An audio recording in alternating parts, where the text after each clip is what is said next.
and welcome to the second season of the ScreenShot. My name is Melinda Ncube and I am your host. We have a great show for you today, so please buckle up. So with me today, because I'm going to be hanging out with a very, very, very interesting young lady, and her name is Chichie, and I'm going to let her introduce herself to you. Hi, Chichie. Hi, Melinda. How are you? I'm all right. Thank you so much for the invite.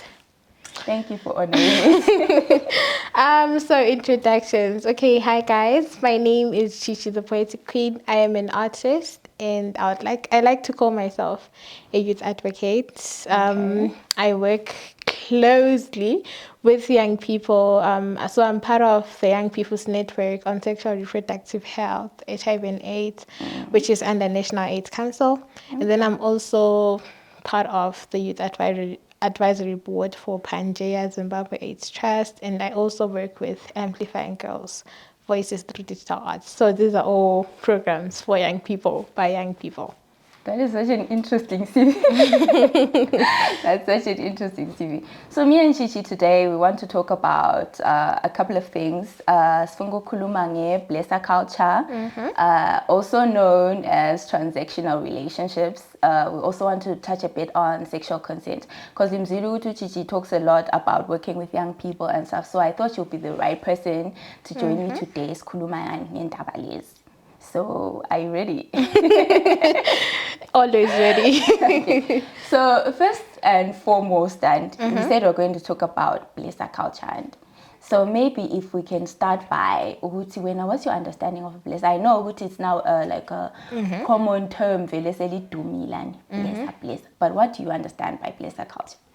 Well, I feel like it's so interesting, firstly, because it could be us talking about relationships of young girls with older men who sort of like, it's not really a relationship based on love. I mean, all of us date for love, but then in that sense, it's more of financial gain. So you date someone older who's got more money because you want money from them. It could even be someone younger, although I don't think we have a lot of young places around. And it also goes the other way, young men and older women as well at the end of the day. So I think it's those kind of relationship whereby we're pushing the idea of financial benefits more than anything else. Like we said, it's a transactional relationship, meaning you transact the young woman or man in question, sexual favor, sexual relationship type of thing, and then I settle him. So I read somewhere that the city a Blesser is the digital age counterpart of a sugar daddy. And if that our term was sugar daddy, I think it's gonna get upgraded, so because this one's like open elevating, online. It trend my Blesser, because I think when it started, you see these girls are buying my nails and stuff. They're going on vacations, Oh yes. They hashtag blessed.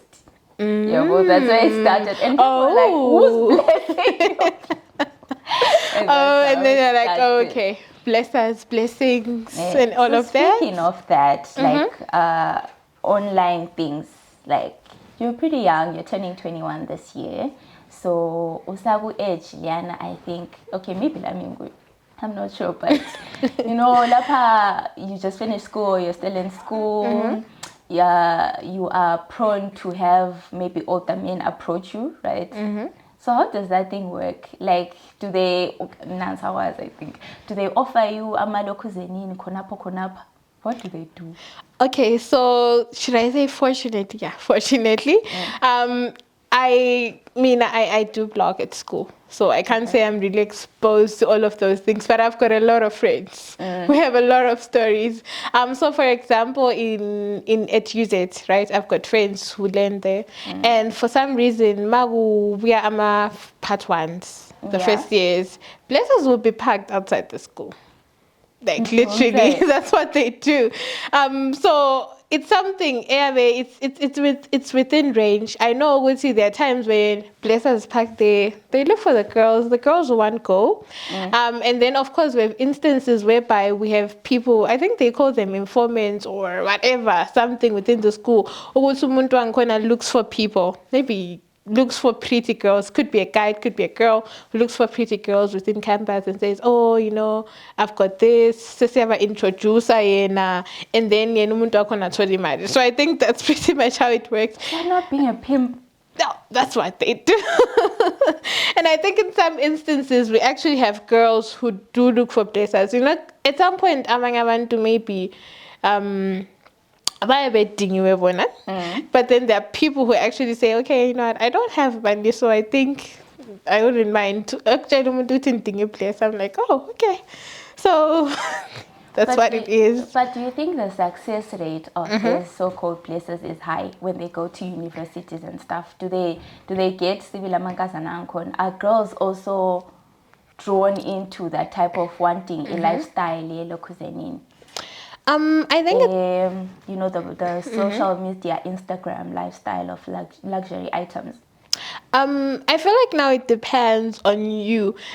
I think upbringing has absolutely nothing to do with it, because we've got girls from privileged backgrounds and girls from not so privileged backgrounds pretty much doing the same thing. So now it's about you as a person and your values. Because at the end of the day, you see girls in school, my front house, acrylic nails, and all of those things. My iPhone, exactly. You know.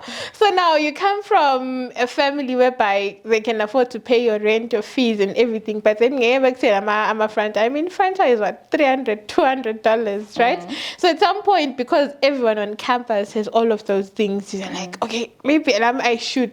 You know, and fit in. You know, and at some point you're at school, so you can't really make enough money to get you all of those things. And at some point, so,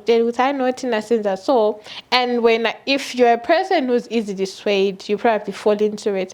And then of course there are people that I know would see naturally as a person, you like nice things. You can't live without nice things. So at some point, you're just going to do it because, you know, what do I do? Because that's what we get most of the time. We have young girls saying, we don't do anything. I mean, it's my body, and I'm getting something out of it instead of dating broke guys who won't give us anything. But, you know, I think pressure is kind of the first thing causes this type of things, because like you said, everyone else seems to have this and this and that, and I don't have it. Why? You know, I want to lay my hair, so what you call I'm a baby hair. lace front way. Oh yes, that lace front way, so you want to fit in and stuff. But njoba sisakhuluma, so obviously it comes with everything, kuba lama risk. So as much as we're going to be talking and discussing this, we also want to educate people. This show is also about educating young people about certain things in our community. So obviously, maybe we can talk about the risks that come with having blessers and this transactional relationship. Oh, before we go there, would you say Uguti, being a blessee is the equivalent of prostitution? Well, I'm a transactions. So I don't want to be caught on camera saying I say it, but then transactions, it's your opinion. Depends on how you view it. At this point, I'm neutral. I don't know anything. Because I would say, prostitution is one of the oldest professions. That's what they say. Oh yes. Like oldest professions in the world, and but I think if you put your body out there and you receive something at the end of the day, I think prostitution a class. You know, when you put something, you put a nice name to it. I can take an apple and cut it some other way and come here and think, oh, it's so nice. But then, if you watch some programs,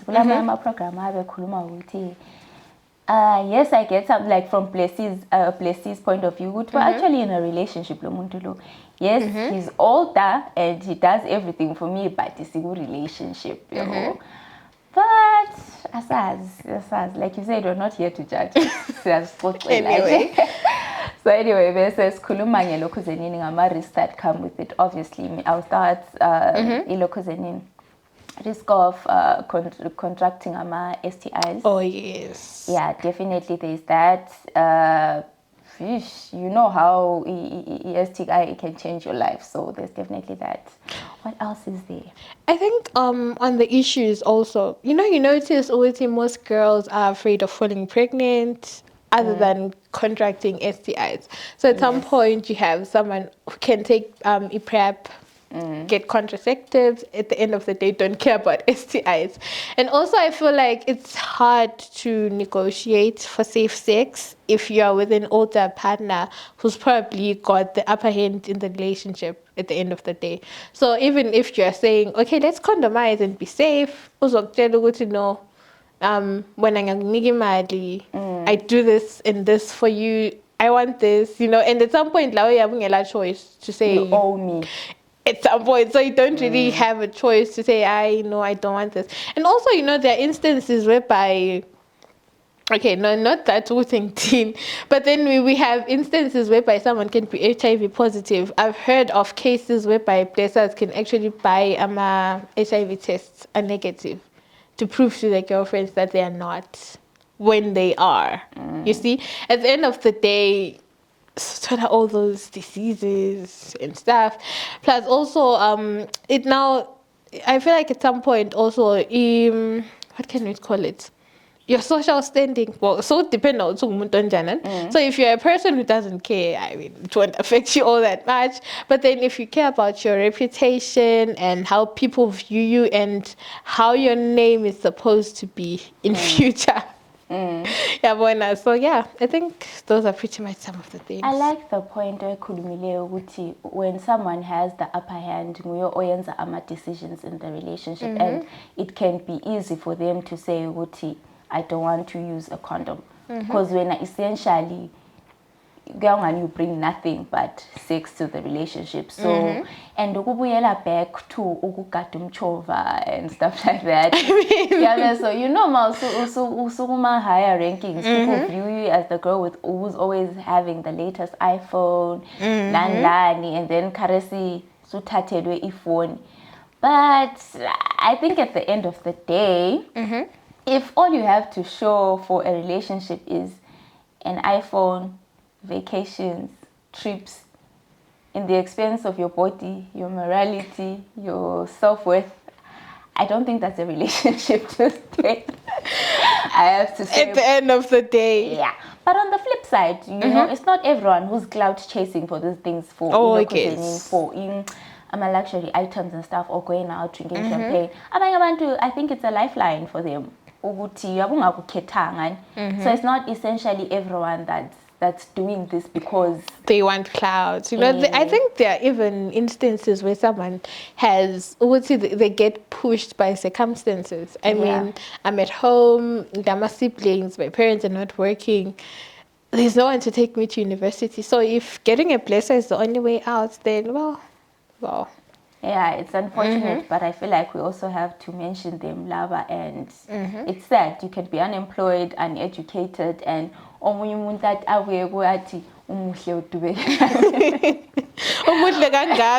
why are you walking? But yes. Then you're easily swayed to that type of lifestyle. So I think Bonalava was really lunch. So we also wanted to touch a bit on sexual consent as someone who works with young people and stuff, and as a young person yourself. Until recently, the age of consent has been raised to 18 years old, meaning you can't. Ukulumende is saying if you are below 18, you are legally not able to say yes to someone having sex. So going back to the blessers, manje katesi uti. Because they also prey on young kids, and so if you could talk to these 17, what advice would you give them, like, well, in terms of sexual consent, and warn them also? So I think Masikuluma, especially when we're talking about the SRHR, so that's something I've been doing for a while. We have what we call our ABCDs, So part of it, the D in there says delay your sexual debut. Right? So in a way, it's to say that if you are young, it's not necessary for you to start having sex as young as you think you should, because at the end of the day, it will impact on negativity, not just on the issues of STIs, HIV. We talk of pregnancy, we have 14-year-olds falling pregnant at the end of the day. They are chances their bodies are not fully developed. They can actually, what do we call this? There's this English term, maternal mortality, right? At the end of the day. Mortality rate for them. It literally keeps on going high. I was reading an article a few days back, and there's a young girl, I think 13 or 14, who delivered a set of twins, and then she died. So it's so unfortunate at the end of the day. So I think personally, as a sister, I would really advise young people to say delay your sexual debut. There's a lot that comes with having sex, honestly. You need to start worrying about some contraceptives. You start worrying about HIV. And also, if you are having sex, it's okay. As long as you are over the age of 8. Legally. At the end of the day. And also, there was also the issue of what about the kids who are actually already having sex at 16? Had to say crazy, the bar a bit higher. What do we do for them? But then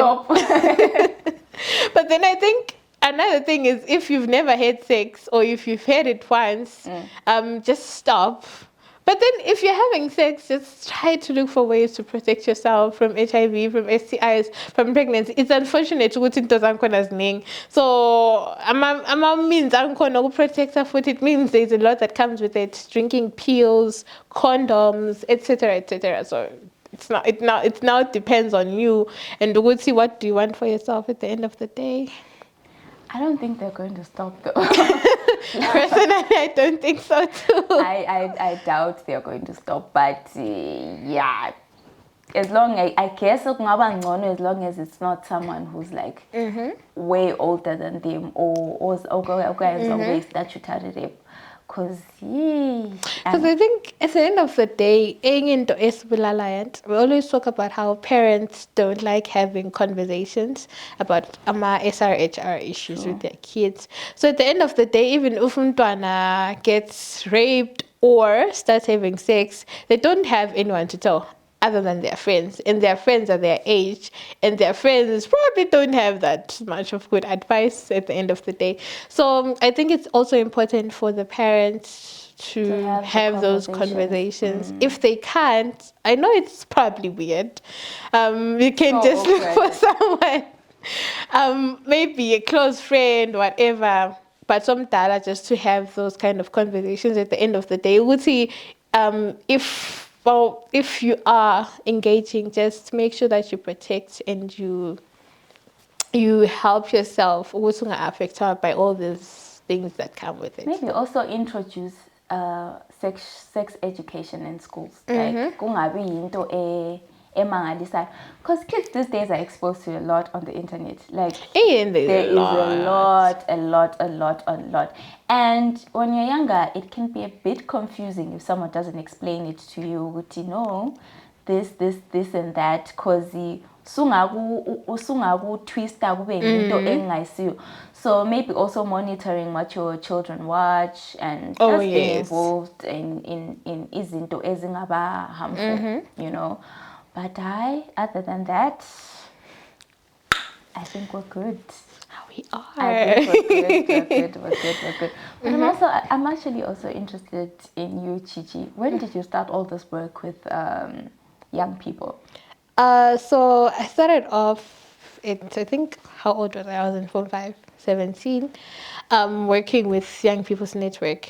So now what we do focus on is sexual reproductive health. We are mostly concerned with information dissemination. We hold community dialogues in communities. We have film screenings. We also have exhibitions whereby we distribute condoms. We refer people to organizations that can help them, either if they say they have an STI infection or they want to get tested for HIV or they want to get contraceptives. So we refer them to those organizations. Pretty much all of that. So we are in the 10 provinces of Zimbabwe, found in 85 districts. So that's basically our work, and that's where I started. And then Ezingizinto just sort of came up after that. So you're like a community superhero. We try. Because you actually are. Because these things are so important in our communities. We overlook like isn't sexual reproduction and stuff. So We at some point really we don't get to have those conversations. And the thing I realize, even mas kulma lamangan which you know, at the end of the day, you hear kids telling each other about how to abort. You hear kids telling each other, you know, there's all these myths also concerned with sex. Obviously, if you jump after you have sex, you won't fall pregnant, and all of those things. No, what's that? Tell me about the Coca-Cola. Oh yes, I've forgotten. Lama coat hanger. There's a lot. So The coat hanger one, I heard it when I was probably 16 or something like that. Sizwa kuthiwa uzibani bani uzithwele kuthiwa hambe komnye ugogo wemakhokho. Obviously ngesikhathi sangikhona engxenye abantu babeqamba amanga. The person for sure was pregnant then, but kuthiwa kulogogo wemakhokho osebenzisa i-coat hanger ukukhipha ilokhu zenini. Oh yeah, I've heard that too actually. So yeah. So there's so much. You know. Okay, mana fast. But I doubt it's true. So anyway, Chichie, thank you for joining me today and having this conversation with me. Thank you for having me. I really enjoyed it, and I wish we could talk more and more and more because unfortunately we have to go. But thank you so much for having me and trusting Uguta have the right knowledge to share with the people. I trust you. Anyway, make sure to Chichie, what are your handles on social media? Oh, Chichie The Poetic Queen, pretty much everywhere. Okay, so please make sure you follow Chichie The Poetry Queen. So I make sure you follow Chichie The Poetic Queen on social media. And guys, as I log off, if you have any suggestions on what you'd like us to look at and talk about, or people that you want me to interview and have discussions with, make sure you leave your comments, below. Anyway, thank you for watching and joining us. Bye.